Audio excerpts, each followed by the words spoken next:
you a bit of a history of theories of suffering. And I'm going to compare the Marxist theory of suffering to the Judeo-Christian theory of suffering. And the Judeo-Christian, and the reason I'm doing that is because I think the Judeo-Christian theory of suffering is actually one of the foundation stones of our entire culture. And so it actually matters why you think there's suffering. You have the Marxist story, which is, well, there's oppressed people, and the reason they're oppressed and suffering is because the oppressors are oppressing them, right? And there's a utopianism that's implicit in Marxism, which is if you could just get the damn oppressors to stop oppressing the oppressed, then the utopia would arrive. And so not only are the oppressors responsible for the suffering of the poor, they're also responsible for the fact that the utopia isn't here for everyone. Well, then that certainly justifies, that degree of malevolence justifies pretty much anything you'd like to do to them. And so the story that describes the entry of suffering into the world, the mythological story, is the story in Genesis, the story of Adam and Eve. And basically what happens in the story of Adam and Eve is Adam and Eve are unconscious to begin with, and they're sort of in this paradisal state. There's no death, or at least there's no knowledge of death. There's also no knowledge of self.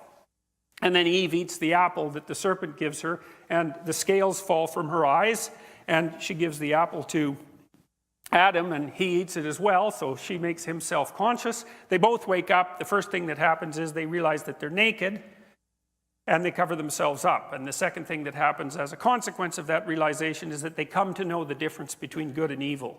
I just couldn't figure that out. It just didn't make sense to me. How self-consciousness, knowledge of vulnerability, and the knowledge of good and evil were tangled together. Or even really what the knowledge of good and evil meant. But I figured it out eventually. I thought, oh, I get it. It was like a real revelation to me. As soon as you know you're vulnerable, you know the difference between good and evil. Because as soon as you know you're vulnerable, then you know everyone else is. And as soon as you know that everyone else is vulnerable, you know how to hurt them. And so that means you consciously know how to bring suffering into being. And that's the knowledge of good and evil. And you know that because let's say that you're really good at torturing people. And there's no doubt a number of people in the audience who are actually quite good at that. And maybe you all have a bit of an affinity for it. If you're married, I'm sure your partner would testify to that. So if you're going to hurt someone, what you think essentially is, okay, what would really hurt me? And then you think, well, I'll just do that to them. It's like, that's a good theory. It's very sophisticated. Right. But the thing is, there's a theory in there.